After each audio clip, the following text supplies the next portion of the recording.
Всем привет! Вы на канале 88 клубков, это канал по вязанию, меня зовут Настя. Сегодня я вяжу очень симпатичную базовую модель сумочки с использованием деревянной заготовки.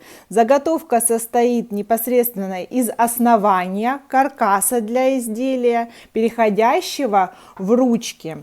Размеры моей заготовки по ручкам 15 сантиметров внешний диаметр, 11 внутренний. Высота заготовки 20 сантиметров, по широкому основанию также 20 сантиметров. Сумочка будет среднего размера, цвет заготовки очень приятный и натуральный.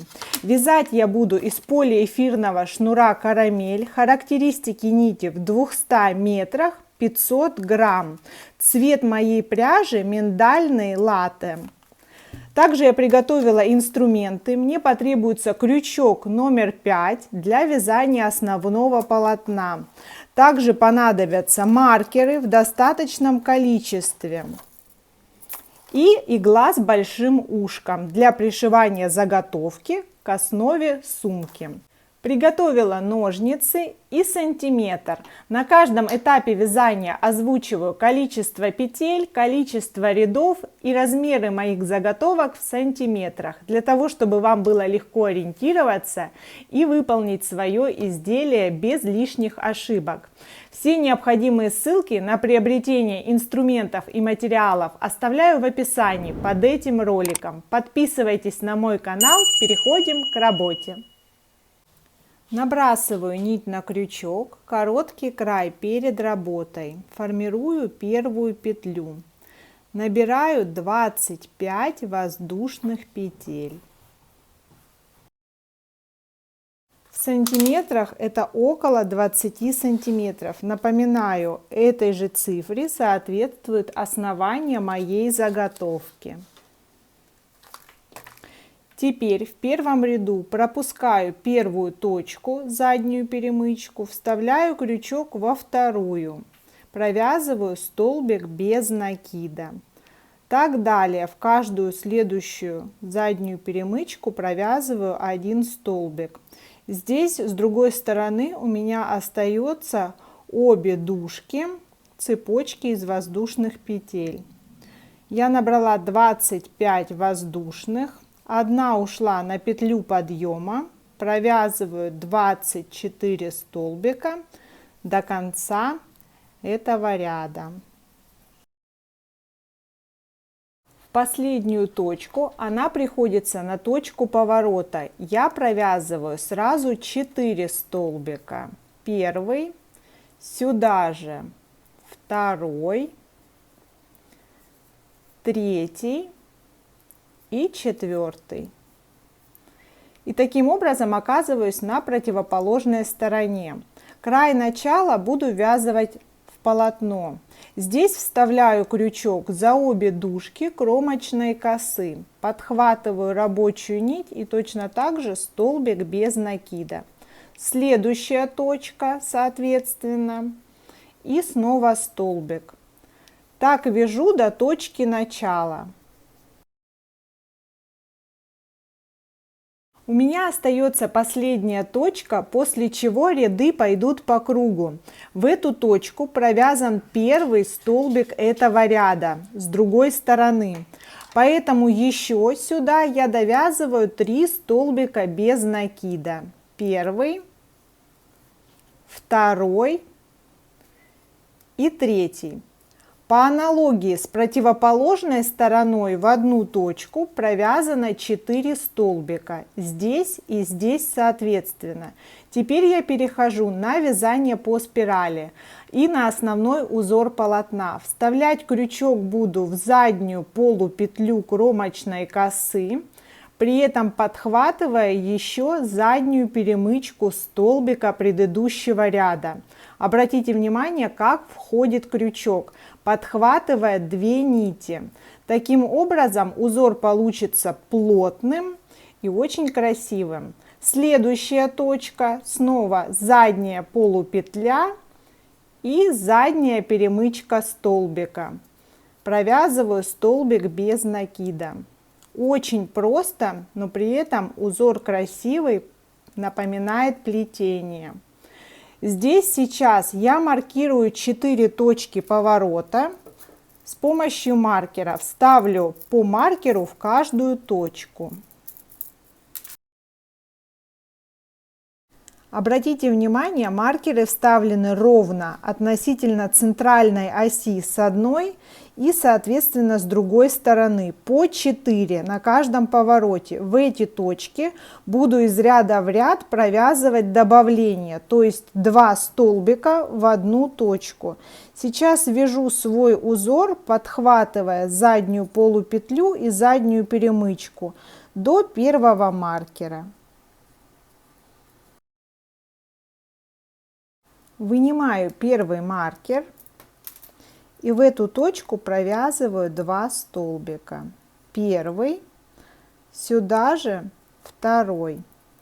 Первое добавление готово. Следующий маркер. Первый столбик, сюда же второй. Третий. Первый, второй и последний маркер поворота провязываю 1 столбик и в эту же точку второй столбик. Поворот закончился. Возвращаю маркеры в равноудаленные точки. В каждом следующем ряду расстояние между маркерами будет расти. Теперь вот через одну точку вставляю маркер. Здесь, здесь, здесь и следующая точка, соответственно, здесь. В этом ряду маркеры приходятся между добавлениями прошлого ряда.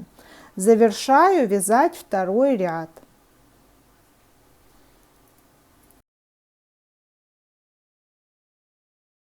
На втором повороте провязано точно так же 4 добавления подряд.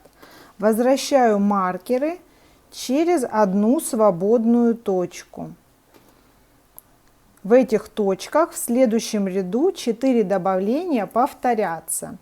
Третий ряд начинаю точно так же по спирали. Здесь не будет переходов. Полотно будет равномерное и одинаковое как по лицу, так и по изнанке. Крючок вставляю тем же самым способом все последующие ряды, подхватывая 2 нити. Сейчас вяжу до первого поворота в третьем ряду.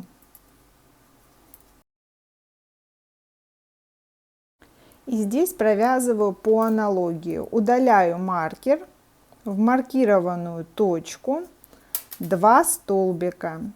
Первый, второй. Далее точка свободная от добавления. И снова здесь у меня была маркированная точка. Первый столбик, второй. Далее точка, в которую провязывается только 1 столбик.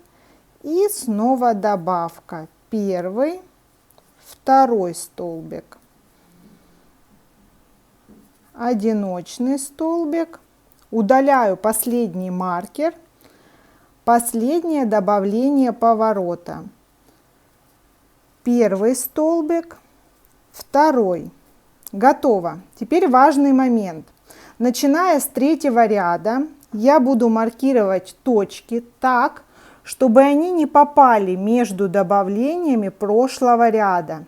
Иначе эти лучи пойдут по всему полотну, и у заготовки, которая должна быть овальной формы, появятся 4 угла на повороте. Здесь я вставляю маркер до добавки в эту точку.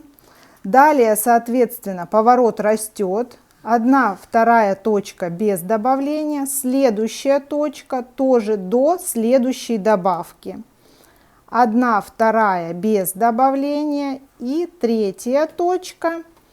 Здесь то же самое. 1, 2 и следующая точка.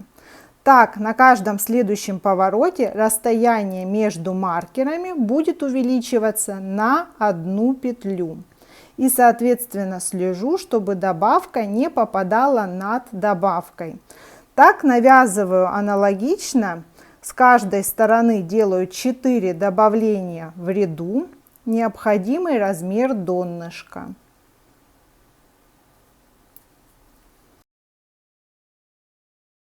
Сейчас у меня заканчивается 5-й ряд, я на втором повороте в 5-м ряду, и здесь у меня добавление через каждые 3 точки без добавки. Провязывается добавка, далее 1, 2, 3 и следующая добавка. Этот ряд последний. Для меня важно поместиться в один моток пряжи, заявленный в начале ролика. Поэтому, если сумка у вас большего размера, ориентируйтесь на свой запас пряжи.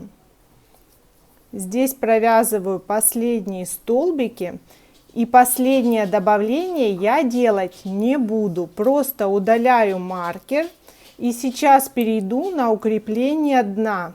Провязываю в маркированную точку вместо добавки соединительную. Готово.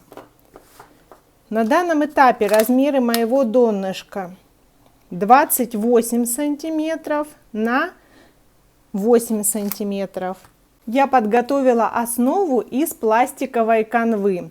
Канва у меня с ячейками по 5 миллиметров, соответственно, я уже вырезала заготовку нужного размера. Прикладываю канву к изнаночной части моего изделия. Меняю крючок на более удобный, в моем случае это 3,5 мм. И продолжаю соединительными петлями в точке, в которой провязывала столбики, крепить канву к вязаной заготовке моей сумки. Важный момент, что расстояние между отверстиями канвы меньше, чем расстояние между столбиками. Поэтому иногда крючок входит в каждое отверстие по канве, иногда через одно отверстие. Подхватываю также заднюю полупетлю и заднюю перемычку. Продолжаю стежок за стежком соединять две моих детали, соответственно, по всей длине овала.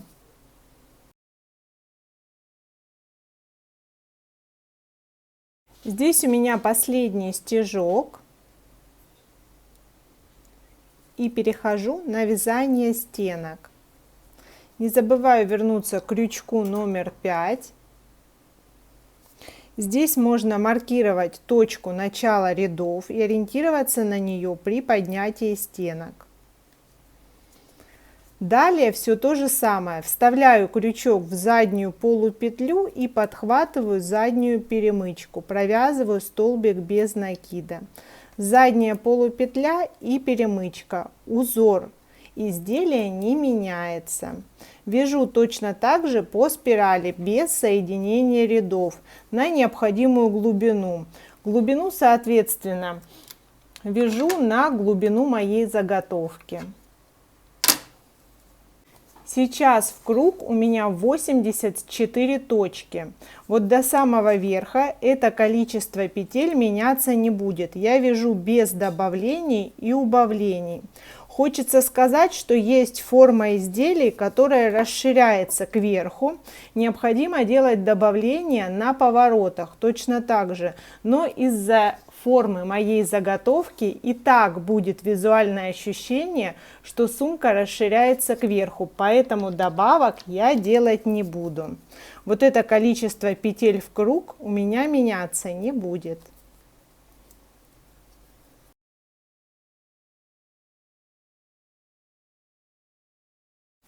У меня провязано 25 рядов.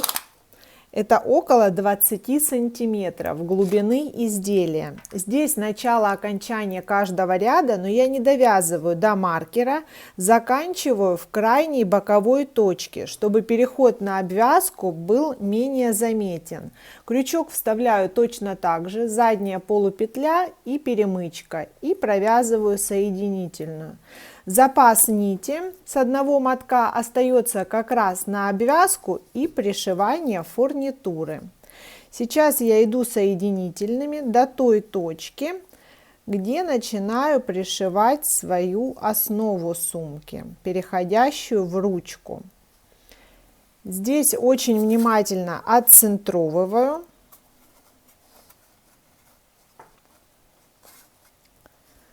Прикладываю. Вот как раз верхние отверстия совпадают с краем изделия. Здесь можно просчитаться по донышку, можно на глаз. Я маркирую сейчас точки, которые должны по нижней части совпасть с нижними отверстиями. Здесь и, соответственно, здесь.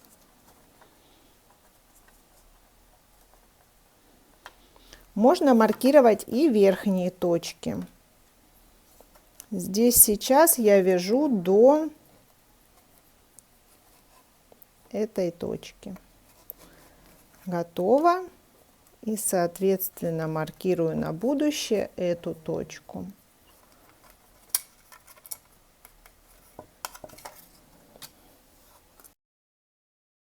Я уже удалила маркер, и следующая точка идет по заготовке. Вставляю крючок и провязываю соединительную. Далее располагаю сумку удобно, так как шов проходит внутри сумки. Постоянно сверяюсь, чтобы намеченные точки у меня не съехали, совпадали. Вставляю крючок в точки и провязываю соединительные. Здесь для удобства можно взять крючок немного тоньше. Я использую 4,5 мм. Подхватываю нить и соединительная. Так далее.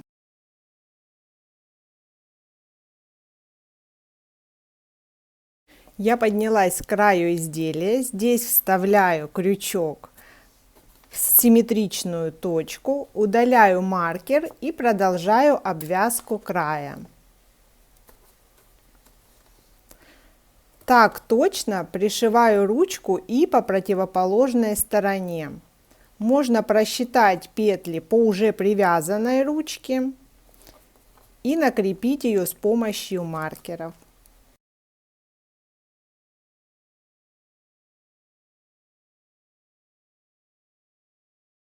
Здесь у меня завершается ряд обвязки. Последние стежки. И полностью вытягиваю нить. Делаю незаметное соединение. Под первый стежок обвязки увожу нить. И возвращаю ее в исходную точку. Здесь с помощью иглы прячу по изнанке. Игла уходит в ту же точку, из которой она выходила.